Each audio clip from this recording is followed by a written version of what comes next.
E, por, e por que, por que a Copa do Mundo atrai até aqueles que não gostam de futebol? Até aqueles que não sabem nem o que é um impedimento. Fala galera, Christian na área.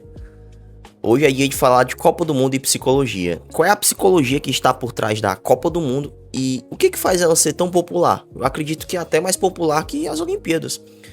Eu queria citar aqui pra vocês 3 motivos psicológicos que fazem até você, que não entende muito das regras do futebol, gostar tanto da Copa. Então se inscreve no canal, se inscreve com o sininho, porque aqui tem muito vídeo sobre psicologia do esporte, psicologia dos filmes, dos personagens, dos heróis, desenvolvimento pessoal, a psicologia da ansiedade, da depressão, etc. Então se inscreve com o sininho, você não vai querer perder esse tipo de conteúdo, não é verdade? E o primeiro motivo que eu queria citar aqui para vocês tem a ver com o princípio da análise do comportamento. Essa teoria, essa ciência, ela diz que o nosso comportamento é fruto da relação com o ambiente. A forma como a gente se relaciona com o ambiente vai determinar a gente fazer certas coisas e outras não. E essa regra, ela diz o seguinte: a privação aumenta o valor da recompensa. O que isso quer dizer? Exemplo simples: você tá morrendo de sede, e aí a água, ela do nada se torna mais gostosa. A água pode estar quente e ela se torna mais gostosa para você. Você tá com fome e a comida nem é tão boa assim, mas quando você come com fome, talvez seja uma das experiências mais incríveis que você tenha naquele momento. Ah, você passou o dia todo trabalhando, passou o dia todo longe de casa e de repente a sua casa se torna muito valorosa, a sua cama se torna um dos melhores lugares do mundo para estar. Por quê? Porque a privação aumenta o valor da recompensa, né? O valor de estar na cama, o valor da comida, o valor da água que pode estar quente. É um princípio na análise do comportamento e é por isso que a Copa do Mundo ela é incrível, porque ela acontece a cada 4 anos. É muito tempo de privação, na verdade. Se ela acontecesse todo ano, ela não teria o impacto que ela tem. Por quê? Porque a privação, né, eu gosto até de fazer aquela comparação, a ânsia de ter e o tédio de possuir, né? A gente fica na ânsia de ter e não dá nem tempo da gente ter o tédio de possuir, porque só daqui a 4 anos de novo que a gente vai ter esse evento. Tô acompanhando cada jogo, né? Inclusive 3 jogos por dia, né? A gente vai começar a diminuir, né, o volume de jogos e aí a gente vai começando a sentir falta, né? Então a gente tem essa relação. E também, claro, né, a gente pode levar isso para várias questões da nossa vida. É como se a privação fosse uma coisa necessária para que a gente possa viver bem, né? Imagina a gente direto na cama, né? A cama não teria o seu valor. Imagina a gente tendo acesso à comida o tempo inteiro, a comida que a gente quer. Uma hora aquilo perde o valor, vai perdendo, né? A recompensa, a gente vai ficando menos sensível à recompensa. Então esse é o primeiro princípio, né? A cada 4 anos dá tempo da gente valorizar, a gente se prepara, a gente fica ansioso, né, para a próxima Copa. Ah, terminou a Copa, a gente fica ansioso para o próximo momento. E o segundo, ele tem muito a ver, por exemplo, com a questão das apostas, que está se tornando um problema de saúde pública. Não é que seja um problema voltado para o futebol, né? Mas esse mecanismo comportamental, ele tá, né, gerando esses problemas de dependência digital, problemas relacionados com apostas, né? Você provavelmente conhece alguém nesses 2 contextos, né? Porque tá muito forte. E esse princípio diz o seguinte: a surpresa é gostosa, o imprevisível é gostoso. Essas questões mantêm a gente no comportamento muito mais do que uma recompensa que é previsível. E é por isso que muitas vezes você se engaja em relacionamentos que não são saudáveis, mas pela adrenalina. Porque você não sabe quando você vai ter afeto, você não sabe quando aquela pessoa vai mandar mensagem, aquela pessoa pode te ligar, mas ela pode sumir do nada. E aí acaba também tendo a relação da privação da recompensa, né? Você não sabe quando você vai ter a recompensa. Então você fica privado e você valoriza ela mais ainda. Então, o futebol a gente não sabe se a gente vai ganhar, não sabe quando vai ganhar, não sabe se vai ganhar, realmente assim, quando, se vai, né, não sei, será que vamos, CX? Não sei, eu espero, né, que no futuro, esse vídeo aqui, ele tenha envelhecido bem. Então, é o imprevisível, a gente chama na psicologia de esquema de reforço intermitente, né, quando a gente tem um reforço que é intervalado ali, mas a gente não sabe qual é o intervalo em que essa recompensa vai vir. A gente teve aí a Alemanha sendo eliminada. E isso gera uma dopamina naquele pessoal, né, que não gosta da Alemanha, não gosta dos europeus, que tem aquela ferida, né, do 7-1. Então, é um mecanismo muito poderoso. Eu diria que de todos aqui ele é o mais poderoso hoje, porque, por exemplo, o celular, ele usa esse mecanismo, né? Qual é a próxima notícia? Qual é a próxima notificação? Você pega o celular sem nem ter nenhum objetivo. Você já não precisa ter recompensa, já virou, foi um hábito, né? Já está automatizado, você desbloqueia o celular. Eu poderia estar fazendo isso aqui para vocês e desbloqueando meu celular, porque é automático. Então, esse mecanismo, né, de imprevisibilidade, ele é uma faca de dois gumes, faz o futebol ser muito gostoso. Eu acho que é por isso que o futebol ele é mais valorizado do que o futsal e o society, porque no futsal e o society é mais fácil ter gol.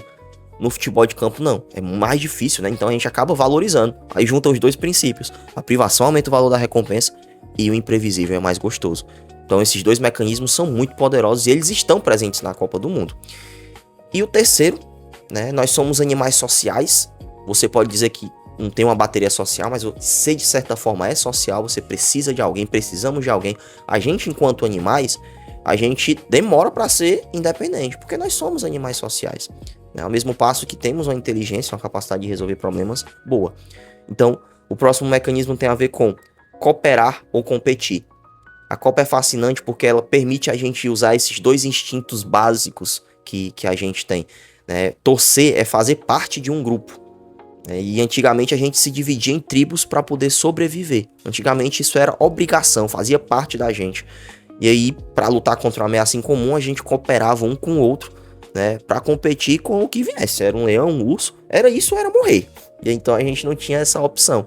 Hoje a gente vive isso pelo esporte, de certa forma. Às vezes isso também vai para um pouquinho para a política, né? A gente fica feliz quando o adversário perde.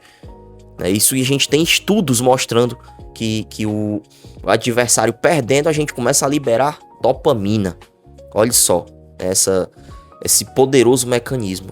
Talvez a gente fique mais feliz do que vendo a gente ganhar. Ver o adversário perder gera uma certa felicidade. E aí a gente tem, dentro do esporte, essa oportunidade de cooperar. Somos todos brasileiros, ou somos todos sul-americanos, porque tem essa divisão também, né? Futebol europeu e futebol sul-americano. Ou, né, somos todos Brasil.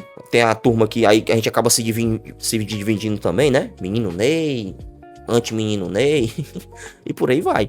Mas a gente tem esses dois instintos e o futebol é um cenário perfeito pra gente usar o instinto pra cooperar, torcer junto, e pra competir. Às vezes dentro do próprio país, mas a maioria das vezes para competir contra os outros, para vencer, né, um adversário em comum.